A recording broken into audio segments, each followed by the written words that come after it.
Hello, my dear friends. Hello, my dear listeners. How are you all? I hope you are doing best in your own situation with the utmost love and honesty. So, let's proceed towards our journey to a new chapter from the life of our master Shri Ramkrishna Paramhansa Dev. And today we are reading, rather, I must say, today we are starting a new chapter, and the name of this chapter is Relation with His Gurus. The reader is already aware that Sri Ramakrishna leaned more upon the prompting of his own pure mind for spiritual instruction than upon any outside help. A great scholar writing on this point had said, Ramakrishna, having attained by his own internal effort the central illumination, accepted several teachers in the different paths of yoga, but always showed in the manner and the swiftness of his realization that this acceptance was a concession to the general rule by which effective knowledge must be received as by a disciple from a guru. Those who have followed the course of events described in the foregoing pages cannot fail to appreciate the truth of the above remark. As a matter of fact, though the master undoubtedly received a certain amount of guidance from these teachers and followed it implicitly, yet he always exercised a great influence on their minds and illuminated the dark and obscure corners of their hearts. Though a disciple, Sri Ramakrishna sometimes become their teacher, widening their spiritual outlook or giving a wonderful depth to their visions. And his gurus bowed before him, acknowledging the truth of his wisdom. Now, a few words about Totapuri. He was probably a Punjabi by birth and had renounced the world while quite young. He was initiated by a yogi who was the head of a monastery of the Naga sect at Ludhiana in the Punjab. The members of this sect are renowned for their austerity and power of endurance. After the passing away of his guru, Totapuri took his place. He was a tall man with a robust constitution and always led an outdoor life. Though a man of realization, he used to spend a great part of his time in meditation. Like other members of his sect, he attached great holiness to fire, and wherever he might be, he kept a lighted fire by him. In the still hours of the night, when everybody was asleep, Totapuri brightened his fire and taking his seat by it sank into deep meditation. A great part of the day also was spent in meditation, but few knew of it as he used to lie near the fire, his body covered with a sheet, apparently asleep. Totapuri possessed only a water pot, a pair of tongs, a skin for his seat, and the sheet in which his body was wrapped. He used to clean his water pot every day.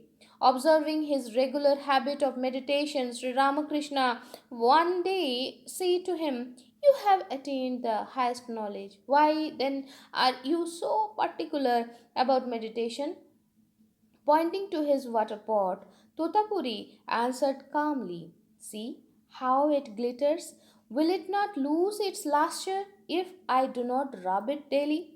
It is the same with the mind. Unless one brightens it daily with meditation, it becomes unclean. The master, while acknowledging the truth of the remark, said in turn, But if it is made of gold, then it won't require daily rubbing and scrubbing. Yes, that is true. The teacher admitted with a smile. Sri Ramakrishna remembered these words of his guru about the utility of regular meditation, and later on, when with his disciples and followers, often referred to them. Who knows if Totapuri remembered the effort of his disciple, whose character was like pure gold. Tutapuri seems to have studied the Vedanta and to have received spiritual instructions from his guru at an early age. In their monastery, there was an excellent arrangement for training the monks for meditation. Sri Ramkrishna would tell his disciples what he had heard from Totapuri on this subject. There were 700 monks in their mott.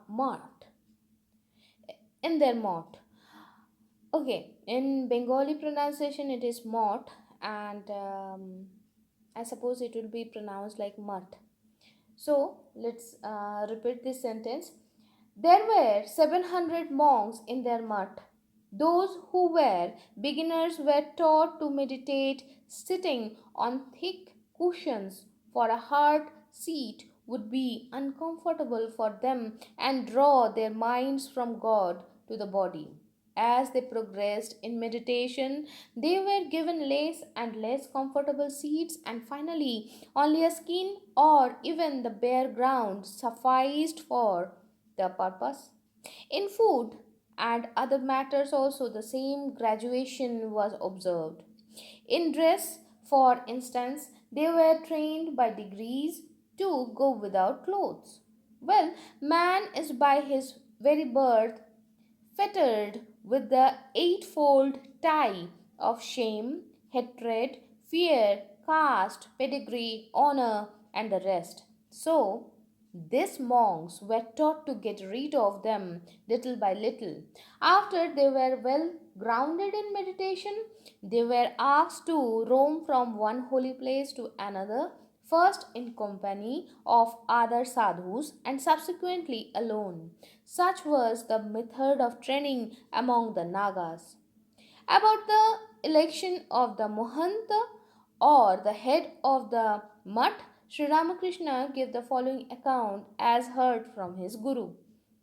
Whenever there was a vacancy, they used to elect for the office one from among themselves whom they found to be a real Paramhansa. Otherwise, there was danger of going astray in handling wealth or in being the recipient of honors. So, the one whom they found to be really above the temptation of money was raised to this position. Such a man would spend the funds at his disposal in the service of God and the monastic members of the order. Totapuri was born with many good sanskar. He was possessed of a mind which was sincere, and he had implicit faith in the Guru. Not only was he blessed with the desire for freedom and the company of a sage, but he also utilized them fully, with the result that he gradually attained to the Nirvikalpa Samadhi. He does not seem to have ever suffered from the vagaries of a wayward mind, as is the case with ordinary men. But with faith in his own powers, advanced speedily towards the goal under the directions of his Guru. He believed in self effort and self reliance as the determining factors of a man's life. He could not realize the helpless state of a man who, unable to fight the vicious tendencies of his mind, gives way to them in despair. Nor did he believe in a higher power governing the destinies of mankind, without whose cooperation life becomes a Sisyphean task. His own experience gave him no inkling of this dark side of nature. Everything was for him smooth and plain sailing.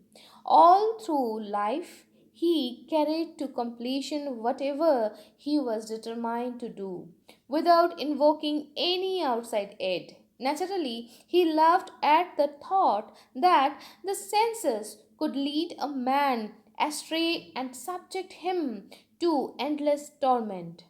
He was supremely ignorant of the terrible power of Maya, the eternal and inseparable companion of Brahman, manipulating the universe exactly as she pleases.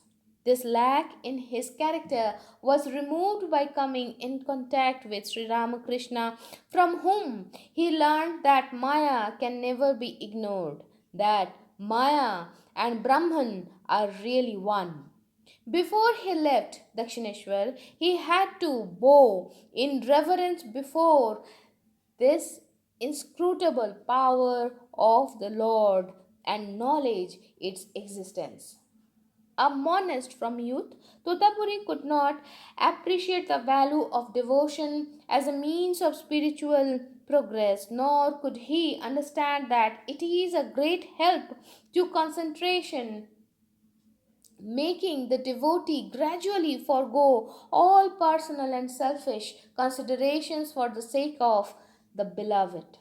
He did not believe that true love could help a man to realize God and lead him to Advaita.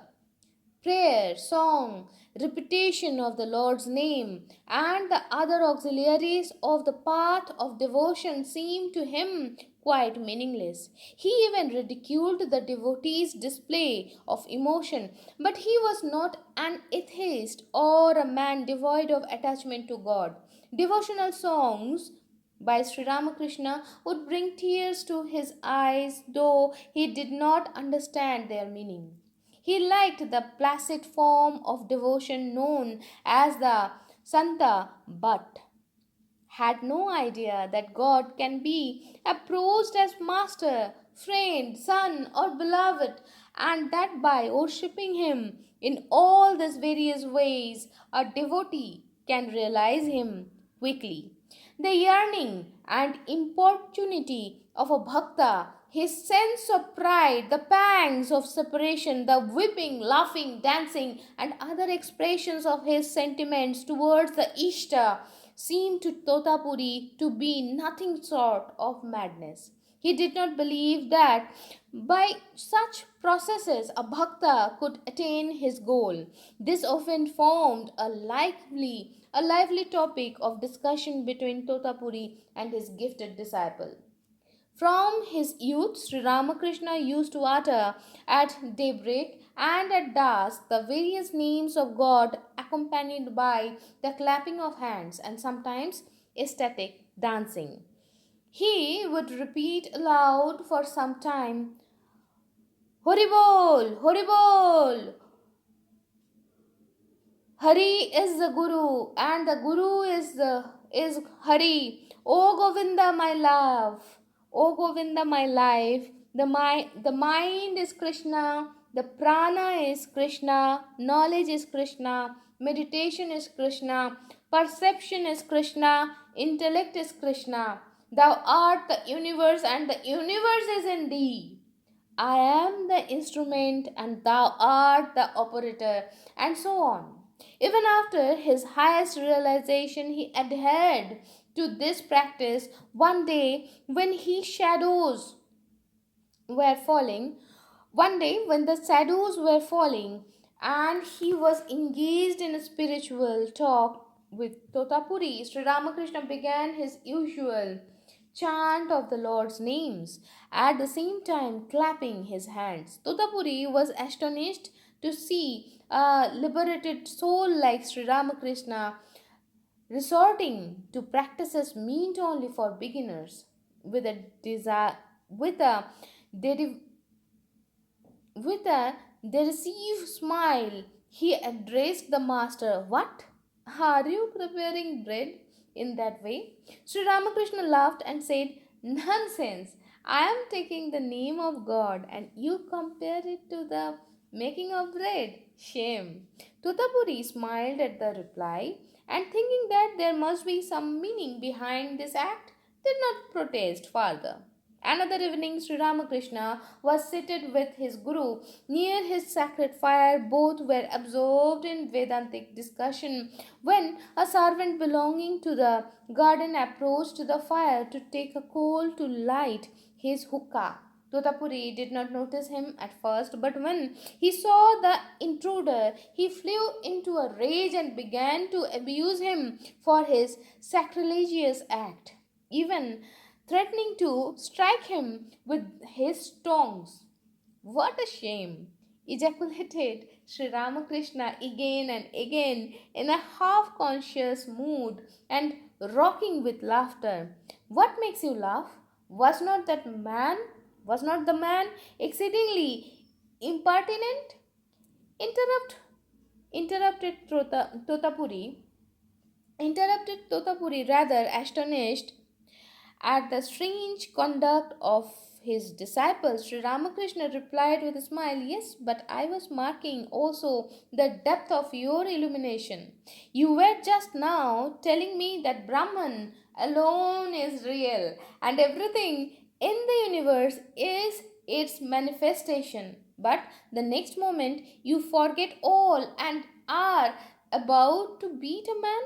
I laugh to see irrever- the irresistible power of Maya. I love to see the irresistible power of Maya. Totapuri became grave at these words. After a few minutes' silence, he said, "Yes, you are right. I forgot everything in a fit of anger. Passion is indeed a dangerous enemy. I shall never give way to anger again." And he kept his word. So, my dear friends, today I am stopping here. We will continue with the next part in the next episode. Till then, be happy, be jolly, and keep praying. Shubhamastu.